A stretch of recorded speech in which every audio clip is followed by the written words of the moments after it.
Coming up on episode 83. To the parking lot, and I start looking for the truck, and I start looking for it, and I'm like, I parked the car right here, and I'm standing next to the parking spot where I parked the white car. I was convinced for about 5 minutes they had taken the truck. Somebody had robbed me. And I'm like, oh my God, I'm gonna have to explain this to my mom. They robbed the car from us. And I dial my mom's number, and I look over, and it's not the white truck, it's my car. I didn't drive the white truck to the stupid clinic. I drove my car. Thank you for joining us for another episode of The Little Radio Show. My name is Sandra Fernandez, and I'm joined by my co-hosts, Juan, Alanis, and Anjelica Cazares, and we're bringing you small talk about big topics. In this week's episode, we're spotlighting several segments that were previously recorded but never aired, and an outtake from a previous conversation. We talk about everything from the weather and our history with extreme weather, about the things that make us feel like we're getting old, and how we deal with failure. Just a reminder that you can catch us every week on Thursdays at 2 p.m. Central Time on hmsnetradio.org.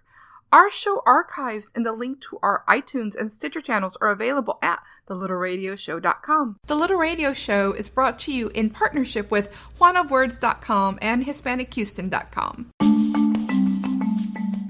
The next segment is an interesting conversation about the weather that was recorded in January 2016 but never aired on the show. Today in Houston, as we sit here recording this, my phone is going nuts, receiving those automated weather warnings from all of the apps that I have about the fact that we're in a flash flood warning.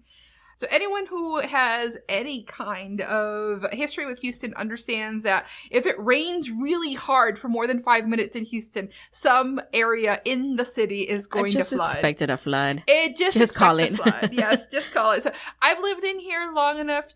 Angelica, you're a lifelong resident here, but I've lived here long enough to know that, to have lived through several big weather events in Houston. Yeah. And so what we were talking about is I lived through I worked for the mayor's office through Tropical Storm Allison. Mm-hmm. I was here during Hurricane Alicia. I was here when Hurricane Katrina hit in New Orleans. I was here when we evacuated the city for Hurricane Rita. I was here when we actually got hit by Ike. Yeah. With 17 days of no power in my neighborhood. Which one was the one where the entire city evacuated and they had to make the other side of the freeway? Rita. Okay. Yes. Yeah. So that was about a month to maybe a month and a half after Hurricane Katrina hit. Yeah, so it was a big scare. And so, back then I worked for an organization. Yeah. I worked for the library, but I was considered essential personnel. So I wasn't actually allowed to evacuate. No. I often joke that I was incarcerated at the DoubleTree. Juan actually worked for the city of Houston also, but he worked for the airport, and he could not. I couldn't leave. He could not leave. He could not leave. They kept sending him back. And actually, he was in a car, convoys of cars back and forth from each airport, and from Ellington to IAH to Hobby and so on and so forth. And he could not evacuate with us. And it gave him very uneasy feeling that he could not come with us. Yes. And he was constantly calling, and it was well, horrible. It's one of those things where it's a surreal experience. I was in a meeting. The hurricane was expected to hit on Friday. And they're like, I got called into a meeting at the end of the day on Monday and basically said, okay, you have until Wednesday to secure your families wherever you're going to secure your families and come back and report back to work. I'm paraphrasing, obviously. No one said those words outright before anyone goes on. But basically paraphrasing. So I went home and, I told my family that they were going to have to evacuate the city to prepare. And so even though no official evacuation notice had been made, they knew that that's what had to happen. Yeah. Okay, so I'm bringing all this up so I can go back to the fact that in Houston, a little bit of rain floods. Yeah. Okay. Yeah. And we have had, and we mean that literally. Like we can have drops, and we will have puddles. So what is the potholes are filled, and you think it's like a street that's safe, and you're like dipping in, but it does. And Houston has that. it has that. It's just going to happen. It's inevitable every year, several times a year. There are a couple of thunderstorms.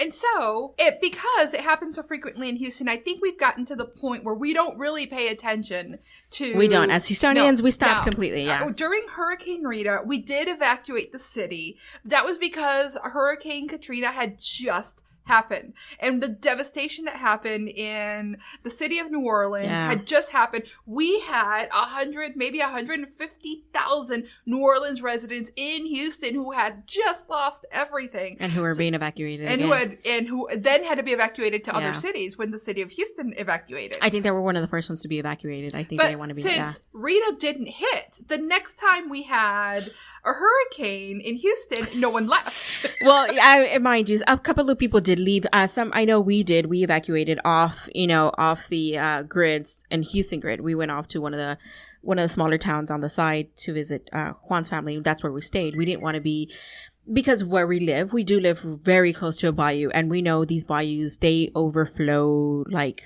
nothing, and it's actually called Bayou Cities because of that for a reason. Yeah. And they just overflow, and it's the water recedes sometimes fast, and sometimes it's still, like it sits for a very long time. The reality is that coastal cities are getting bigger every single year. And whether you think that global warming is a thing or not, hurricanes now have the ability to devastate capacity. A larger amount of people than previously before. Look at what happened up in the New York area. When it was a hurricane, yes, but I mean, there was such a concentration of people there that when it hit massively. One of the reasons, to our audience, one of the reasons we're talking about this today is that Anjelica came across. But yeah, you mentioned the article. Yes. Actually, Juan brought up the article and I just went back and read it. It's from the Atlantic. It's called Houston's Perfect Storm. It's expected that Houston is going to get its perfect storm, and all in all, it's not a matter of if, it's a matter of when, is what the article says. Do you agree, Juan? Do you think it's with the article itself, that it's just going to happen? Oh, I didn't know I was on this segment. With the fact that in Houston, the hurricane season is 6 months long, but what we'd like to do... 6 months long? This is our public service announcement. It's like our winter. It's like our summer, basically. It's about 10 years, about 10 months. Technically speaking, hurricane season starts, I think it's in June. And so what I'm talking about is, this is a public service announcement. Wherever you live in the country, go ahead and start working on your emergency response. Your emergency exits. Well, not just your emergency exits. Do you have enough canned foods and water? Do you have all your materials together? Do you have enough medication to last you for a week? During a hurricane, they usually say at least 3 days, maybe a week is what you need. And recent, I think they've changed that. I think in recent, I think they need you to be prepared for a full week. Yes. I think that's what the city of Houston is asking you for now. After Hurricane Ike hit, my neighborhood was without power for 17 days. Oh, wow. Yes, 17 days. And I remember that my city, because I lived in a suburb, we were on, because so many people were without power, we were on curfews for 2 weeks. Oh, to be indoors? No, you had to be indoors before like 7 o'clock at night or whatever. You see, we got really lucky when our power went out maybe for a day and it came right back up. Wow, you were lucky. Yeah, and we were in the city, actually a couple of blocks back, they were without power for about a week. They were having like small kids sleep in the cars while the car was running to have AC because it was hot. Yeah, be prepared.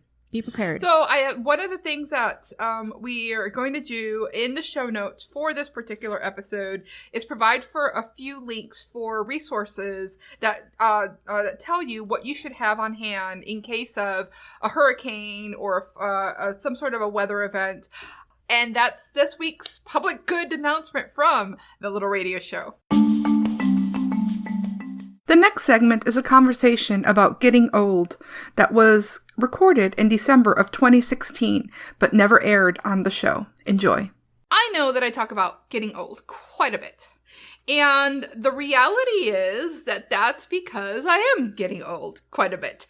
I'm in my mid-40s. I'm not afraid to say it. I, had my 40th birthday. I joke a lot that I don't have birthdays anymore. I have anniversaries of my 29th birthday. I'm not afraid to tell people that, how old I am. I'm approaching my 50th birthday. Good for you. Thank you. But the age is catching up with me. I have arthritis. I get those notices from my doctor about, because of your age, we now need to do these XY things. And I am not going to regale you with any of those stories yet. One of the things I've noticed is my memory has been affected. And I used to have a memory where I could remember the name of every actor in a movie or all of the favorite movies or what year something came out and whatever. And now that stuff is just gone. I know that in an early episode, we've talked about how old we're getting. Well, no, about how I don't remember stuff, but I've got a new story to share. I'm intrigued. I need to hear this. Okay, I am and despite my appearance in what you hear about my, exuberant personality and the piles and piles of stuff you will find on my desk. I don't really do well with filing. I am what's considered a responsible adult. I pay my stuff on time. I meet my deadlines. My clients will all tell you that most of the stuff gets done in a timely manner. I don't like overage charges and etc. So if something is due by the 31st of December or by the 2nd of January or by the 7th of May, I'm going to work to make sure that it gets done. This includes things for my car. So every year I get the car tag renewed in my car, the registration tag. Yeah. And so... You mean that sticker you peel off? Yes. No. This is a really, really, really silly story. So my sticker was renewed. I went and I got the car checked, and on the same day I went and I renewed the sticker, and I just didn't put the sticker up. And I'm like, okay. So 1 month passed, and I noticed that I hadn't done it. I'm going to remember to do that as soon as I get to a place where I can stop and do this. And of course I forgot. 2 months passed. 3 months passed. Oh, wow. So 4 months later, I go, well, you know what? Let me tell my brother to handle this for me while I'm doing something else. So I went and I told him, could you do this for me? And he's like, Sandra, really? You have not done this yet? Yes. Could you please? And then I couldn't find the sticker. Oh, no. You lost it? I couldn't find the sticker. There's my envelope, and there's the little thing that they they sent me for the renewal. And there's the form where I got the car check, the emissions check. And there's no sticker in there. And there's no thing. And I'm like, well, that's just bizarre. And I looked everywhere, and it's not in there. And I have everything else. And I'm like, well, that's odd. And so thinking, okay, let me just double check. I went onto my bank account on the day of the emissions test. Because, that's a place where they take checks. And that's one of the few checks that I write. And there's no check. There's no charge. There's no charge. And I'm like, crap, did I get it done? Wait, I remember going, but then I'm thinking, maybe I'm remembering from last year. Oh, wow. Because it's been 4 months ago, right? And there's no sticker there. And the bank is telling me there's no charge. And I'm like, I wouldn't have paid cash. It's like $80. God, that's hilarious. And I'm because now I've told my brother. And now I have to go tell my brother that I think I lost it. And of course, he gives me that look to make it worse. He gives me that look like, are you insane? Do you understand? Blah, blah, blah. And I'm like, chastising me like I'm not 14 years older than he is, right? And so I'm like, oh, crap.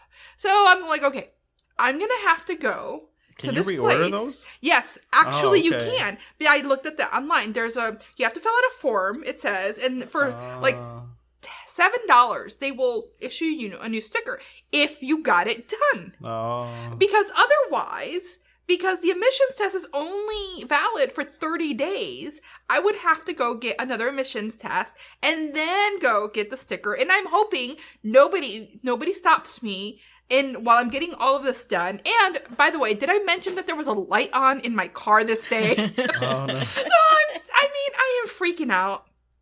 Now I'm convinced. Okay, Obviously, I did not get the tag. How could I have not gotten the tag and just completely forgot? I understand that my head's not screwed on right lately, but this is not the sort of thing I forget. I'm standing in line. Oh, and by the way, the county courthouse place where I get the tags. So you went to the county courthouse. Yes, where they thinking you didn't get it? I'm hoping that they prove to me that wrong. I did. Yes. To prove yourself wrong of something you did. Yes. Okay. And then, of course, it's a courthouse. Police officers are parked in the parking lot. And I'm like, I'm going to come out to find a ticket on my car. I go up and I go upstairs and, I'm standing there and I explain to this woman, I think I lost the tag sticker. And she goes, oh, what's your ID? What's license plate number? Mm-hmm. And I tell her and she goes, oh, that'll be $7. I'm like, I did get it done, right? And she's like, yeah. It's $7 for replacement. You have no idea how, oh my God, how it was like such relief. And I'm like, oh, I did not completely lose my mind. So what happened to the original sticker? I don't know. What did you do with it? I never found the original sticker. No, I know. Now there's a missing sticker and I'm curious where the hell it's at. I never found the original sticker. Like the replacement went up immediately 4 months later with the original month and year of the original sticker. But I'm like, I don't understand. Everything else was in that envelope in my glove compartment. What the frack did I do with the sticker? Okay, but at least took it off and then you were like, I'm going to put it on. And then watch, it's going to be under her seat somewhere stuck. At least it only cost me $7. Well, it cost you $7, a ride to the courthouse, an explanation, somebody giving you your sanity for a moment to tell you did. It cost a lot, not just $7. And a scolding from my brother and about an hour's worth of thinking I was nuts. I'm nuts. And I'm like, so I have something very similar. I have a similar I'm getting owed story. All right. About 2 weeks ago, my mom wasn't feeling well, and I'm the one to make the appointments to take my mom to the doctor. And she comes out, and we're having a conversation, and then I go, Mom, wait for me here. I'm going to go get the car. I go to the parking lot, and I start looking for the truck, and I start looking for it, and I'm like, I parked the car right here, and I'm standing next to the parking spot where I parked the white car. I was convinced for about 5 minutes they had taken the truck. Somebody had robbed me. And and I'm like, oh my God, I'm going to have to explain this to my mom. They robbed the car from us. And I dial my mom's number and I look over and it's not the white truck. It's my car. I didn't drive the right truck. I drove my car. And you didn't recognize your own car because you weren't looking for it. I was standing right in front of it. Right in front of the white car. And I had called my mom and she was like, hello. I hang up. And I drive over there. I'm like, Mom, I'm nuts. I'm standing in front of my car and I'm looking for your car and I'm looking at it like, I can't believe it. Somebody else already parked in our spot and the white car is gone. I got to explain to my mom, they robbed us. What did I have in there? Did I leave something in? I hope my mom's purse wasn't in there. And I'm thinking all of this and I'm looking at my freaking car in front of me. And I think to myself, oh my God, I'm old. I've lost it. Don't look at me like that, Juan. I lost it. Have you heard this story, Juan? No, he hasn't, because I didn't want to tell him, because I knew he was going to look at me like that. Like, are you kidding me, Anjelica? It really happened to me. And I felt so bad for myself. I was like, I'm not, who am I? Well, that happens to me all the time too, though. Where I forget, like where I have to question myself: did I do this or did I not do it? Did I do it or did I not do it? I'm like, I kind of remember doing it, but I don't remember if I did or not. And then I'll have to go back and like retrace my steps. And like usually, like I have a digital footprint, so I can go online and I can be like, okay, like, oh, I did do this or I did send that, or I'll go and search my emails. Did I send that email that I thought I sent, or did I not send it? And so like I'm always forgetting stuff.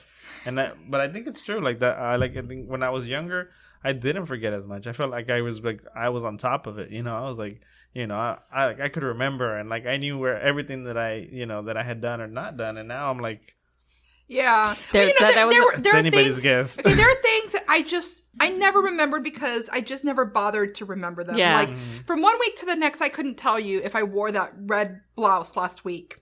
And I don't remember people's faces. I don't remember people's names. Things like that. Those kinds of things. That's just me. Yeah. But not remembering. I mean, just because I lost a tag, then suddenly not being sure that I actually got it. And it was just 4 months ago. I stood in line at the freaking county courthouse to pay for this tag. And 4 months later, I'm like, I don't I'm not sure if my memory is from this year or last year. That's just wrong. But do you think it's like... Yeah, that is wrong. But do you or think standing in front of your car, like, expecting to see the other one, and you're looking at it, and you're like, where's the car? Oh my God, I got to call the cops. And literally, like, had I not called my mom, I would have called the cops. Like, I would have had to call the cops back and be like, it's not gone. I didn't drive it here. Turns out I just have my other car. I wonder how many calls they get like that. It's crazy. But, like, think of it, like, for you, like, what, like, do you think that information that left, that you got rid of, like, all the names of the celebrities and stuff, do you think that you replaced it with somebody else, with other information?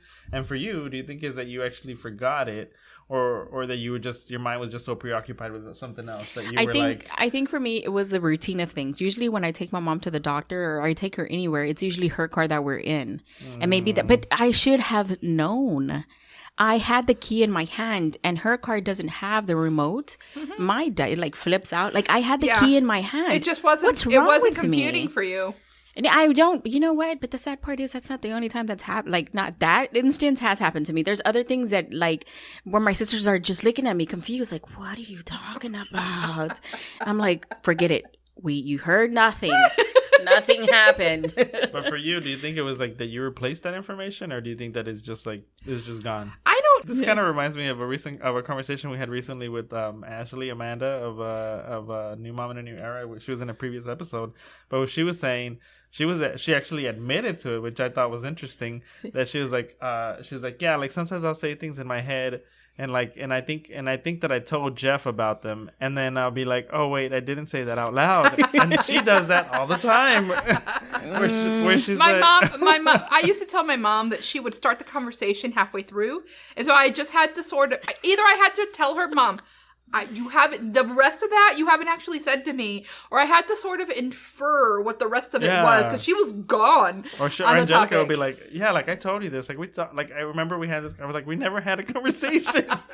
No, but there will be times that, I'll have like full on conversations, and I know he's busy when he does a lot of I'm like, yeah, you're not listening. This is not working. But anyway, so yeah. So we're getting old. That's what's happening. Yes, and so to our lovely, lovely listeners out there, let us know what was the thing that happened that you're like, oh crap, I'm getting old.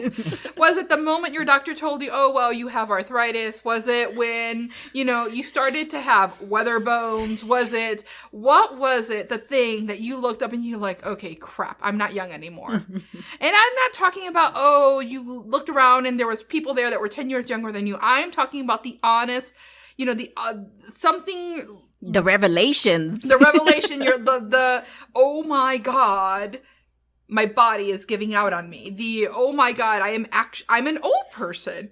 You had it. And if you don't have one, it's because you're not old enough yet. It's coming.